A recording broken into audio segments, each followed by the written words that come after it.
भगवान विष्णु मंगलम गरुड़ध्वजा मंगलम पुंडरीकाक्षाय मंगलाय तनो हरि सर्वावस्थागतो विहाय स्मरेत पुंडरीकाक्षं स्वाभ्यान्तरशुचि प्रह्लाद नारद पराशर पुंडरीक व्यासांबरीश सुख सानक भीष्मदाभ्यां रुक्मांगदार्जुन वसिष्ठ विभीषणादि एतानहं परम भगवतान् नमामि। श्री पुराण पुरुषोत्तमाय नमः। ध्यायो ध्यानार्थे अक्षतपुष्पाणिं समर्पयामि।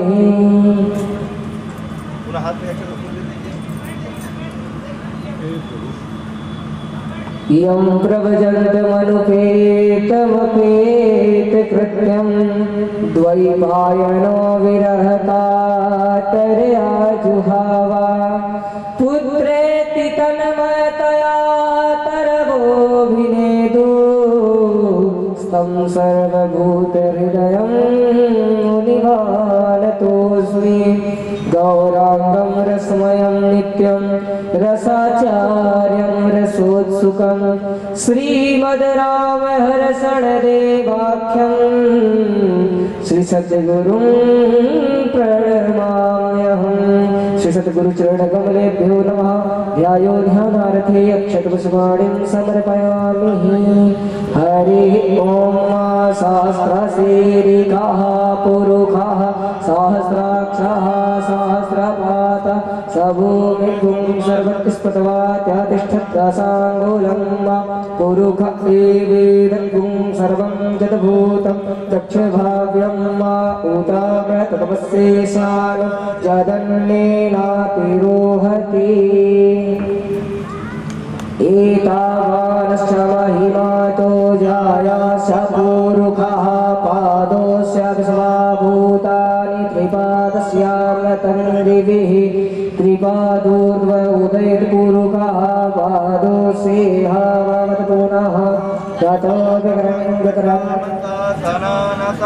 अभिततो विराड जायत विराजो अधिपूरुषः स जातो अत्यारिक्षत पश्चाद्भूमिमथो पुरः तस्माज्जज्ञात् सर्वभूताः सम्भृतं प्रखराज्यं मापशोस्ताशक्रेवाय व्यानारण्य ग्रामश्च ये तस्माज्जज्ञात् सर्वभूतारिचाः सामानि जज्ञिरे छन्दा पुंसि जज्ञिरे तस्मात् अजायत तस्मात् बसवा अजायन्त जेके चोभयादतः गावोः जज्ञिरे तस्मात् जाता अजावयः तं जगदम्बरहि प्रोक्षन् गुरुकं जातमग्रतः तेन देव अयजन्त साध्याधिकयस्य ये तं जगदं पुरुषं जातमग्रतः तेन देव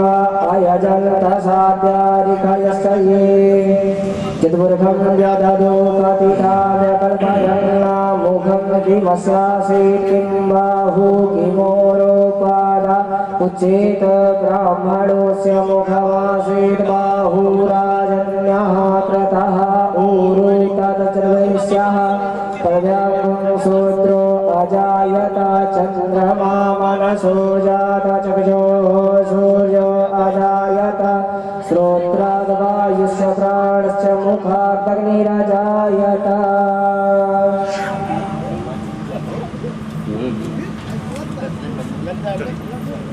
चिदत्वं हविः प्रजननं मे अस्तु दत्तवीरत्वं सर्वगणत्वं आत्मसनि प्रजासनि पशुसनि लोकसन्नभयसनि अग्निप्रजामे पन्नं पयोरेतो अस्मात्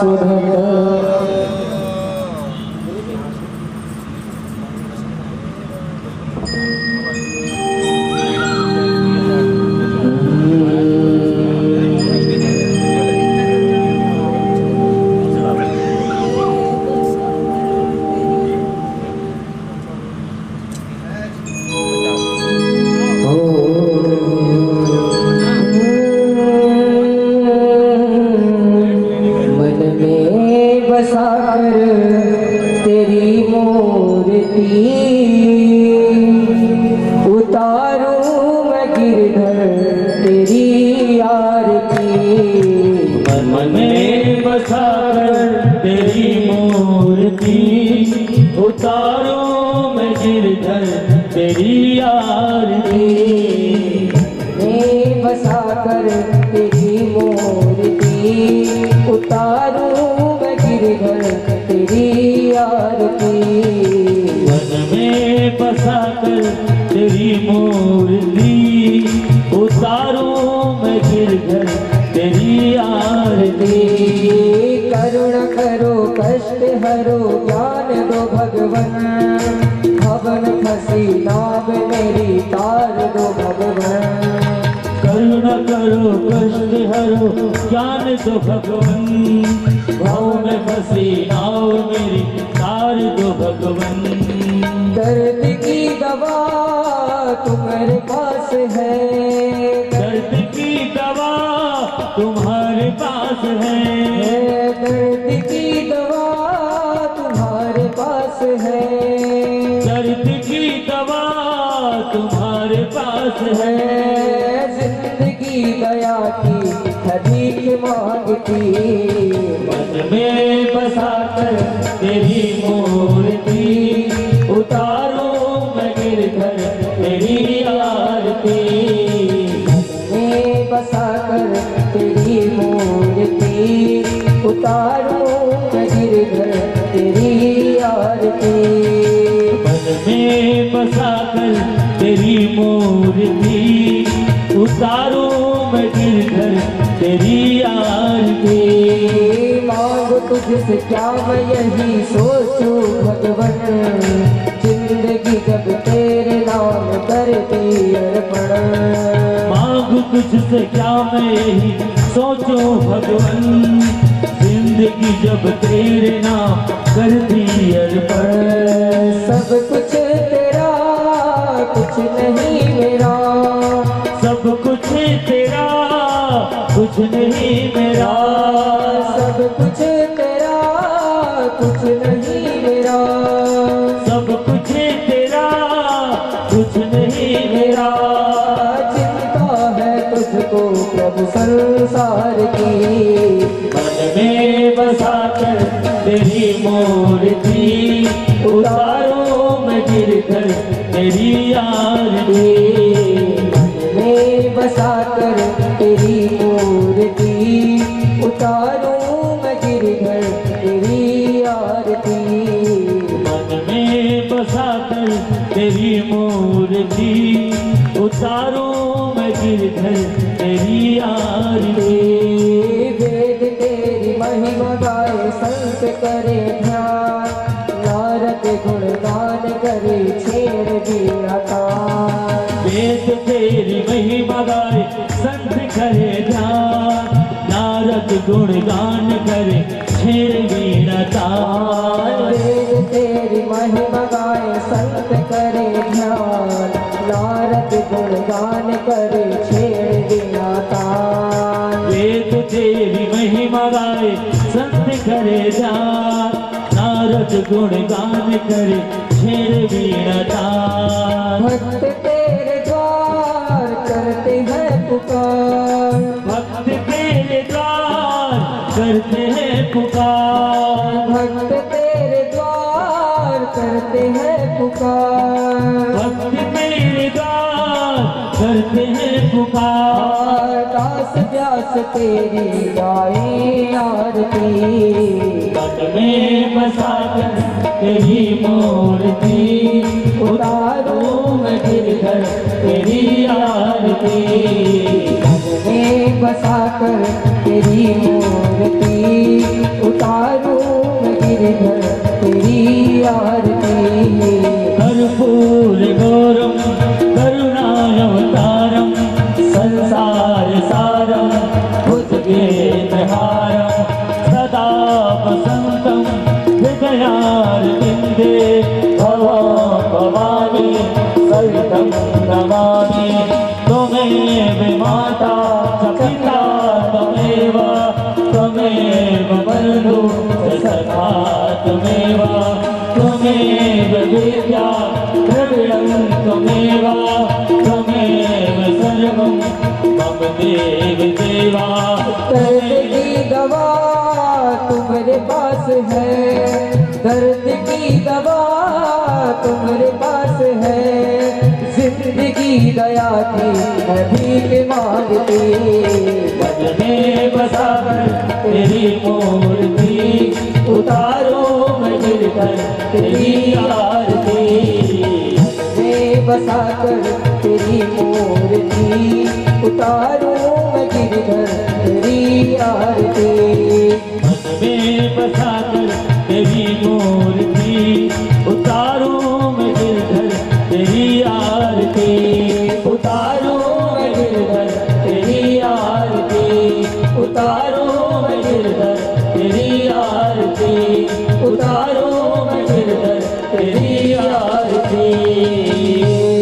जलेन शीतलीकरणं पुष्पै देवताभिवन्दनं शीतले तुम जगन्मातरः शीतले तुम जगत्पिता शीतले तुम जगद्धात्री शीतलायै नमो नमः। हरिः ओम्। जगनेन जगन्मय जन्त देवास्तानि धर्माणि प्रथमान्यासन्नातेह नागम् महिमानः सचन्द्रचन्द्र पूर्वे साध्याः शक्ति देवाः। हरिः ओम्। नाना सुगन्धि पुष्पाणि यथा कालोद्भवानि च पुष्पाञ्जलिर्मया दत्तो गृहाण परमेश्वर। अधमन्त्रपुष्पाञ्जलिं समर्पयामि श्री पुराण पुरुषोत्तमाय नमः।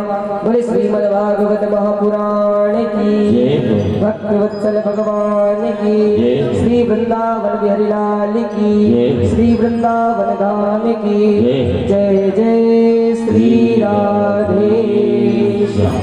सही भक्त अपने स्थान पर बैठ करके श्रीमद् भागवत रूपी ज्ञान गंगा का श्रवण लाभ प्राप्त करें। जय श्री राम।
वटस्य पत्रस्य पुटे शयानम्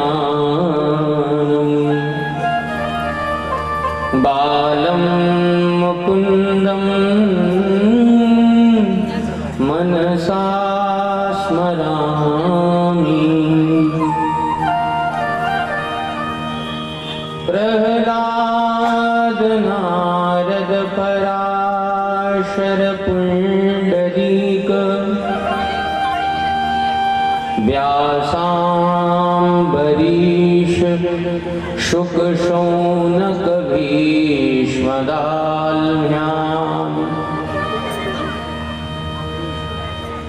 रुक्माङ्गदार्जुन वसिष्ठ विभीषणादि एतानहं परमभागवतान् नमामि। मनोजवं मारुततुल्यवेगम्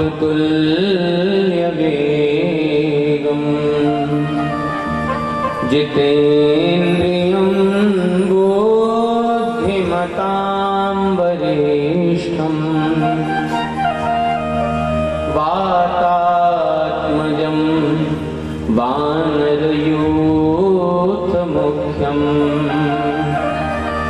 श्रीरामदूतं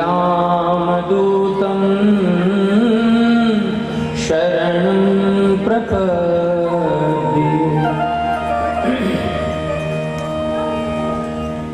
गौरांगं रसमयं नित्यं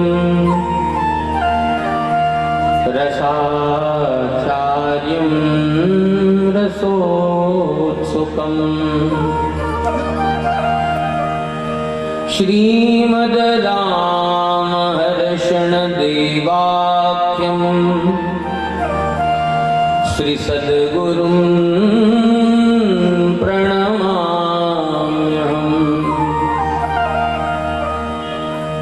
हृदयहरणः सुनहुं यः आपन निज गुण ग्राम सर्वसदा सुप्रदेश के प्रभु श्री सीताराम।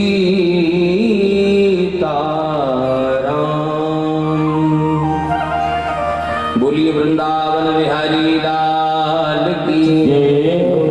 श्रीमद्भागवत महापुराण की जय। सब संत भगवान की जय। श्री वृंदावन धाम की जय। जय जय श्री राधे, जय जय श्री राधे। परम मंगल में, कल्याण में, भाव में, भक्ति में ग्रंथ श्रीमद् भागवत, जिनकी मंगलमयी छत्र छाया में बैठकर हम और आप मानव जीवन को सफल बनाने हेतु दिव्य सत्संग की प्राप्ति कर रहे हैं, परम फल की प्राप्ति कर रहे हैं। आइए इस भाव गंगा में अवगाहन करने के पूर्व बड़े भाव से हरिनाम का आश्रय लें और उस हरिनाम को अपने हृदय में विराजमान कराकर अपनी सकल मनोकामनाओं की सिद्धि करें। तो मेरे साथ पहले मिल करके गाइए, फिर आज की विश्राम की कथा यात्रा में प्रवेश कीजिए। श्री वृंदावन बिहारी लाल की जय हो। हमारो धन राधा, श्री राधा, श्री राधा। हमारो धन राधा, श्री राधा, श्री राधा। हमारो धन राधा, श्री राधा, श्री राधा। हमारो धन राधा, श्री राधा, श्री राधा। परम धन राधा, राधा, राधा, राधा, राधा। परम धन राधा, राधा, राधा, राधा, राधा। जीवन धन राधा, राधा, राधा, राधा, राधा। जीवन धन राधा, राधा, राधा, राधा, राधा। हमारो धन राधा, श्री राधा, हमारो धन राधा, श्री राधा, श्री राधा। परम धन राधा, श्री राधा, श्री राधा। परम धन राधा, श्री राधा, श्री राधा। बरसाने वाली राधा, राधा, राधा, राधा, राधा। बरसाने वाली राधा, राधा, राधा, राधा। बरसाने वाली राधा, राधा, राधा, राधा, राधा। बरसाने वाली राधा, राधा, राधा, राधा, राधा। मोहन की प्यारी राधा, श्री राधा, श्री राधा। मोहन की प्यारी राधा, श्री राधा, श्री राधा। मोहन की प्यारी राधा, श्री राधा, श्री राधा। मोहन की प्यारी राधा, श्री राधा, श्री राधा। वृषभानु दुलारी राधा, राधा, राधा, राधा, राधा। वृषभानु दुलारी राधा, राधा, राधा, राधा, राधा।